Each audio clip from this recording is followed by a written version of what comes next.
10 September vote কেন্দ্রের খসড়া তালিকা প্রকাশ করতে যাচ্ছে নির্বাচন কমিশন। এর উপর দাবি আপত্তি গ্রহণের সুযোগ থাকছে 25 সেপ্টেম্বর পর্যন্ত। একই সাথে খসড়া ভোট কেন্দ্রের সম্ভাব্য তালিকা চূড়ান্ত করা হবে 20 অক্টোবর। নির্বাচন কমিশনের জারি করা এক প্রজ্ঞাপনে এই তথ্য জানানো হয়। ফারজানা আক্তারের প্রতিবেদন। ফেব্রুয়ারিতে জাতীয় সংসদ নির্বাচন অনুষ্ঠানে সব ধরনের প্রস্তুতি নিতে বেশ জোরে সোরে কাজ চলছে ইসিতে।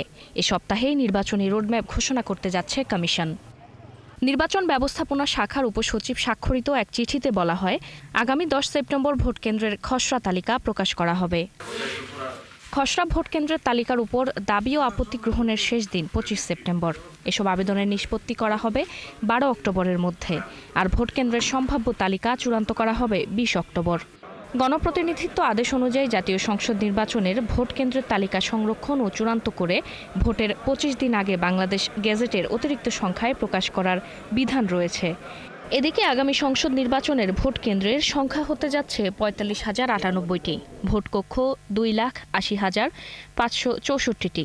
একই সাথে ভোট গ্রহণের দায়িত্বে থাকছেন 9,31,000-এর বেশি কর্মকর্তা। ফারজানা আক্তার, 71, ঢাকা।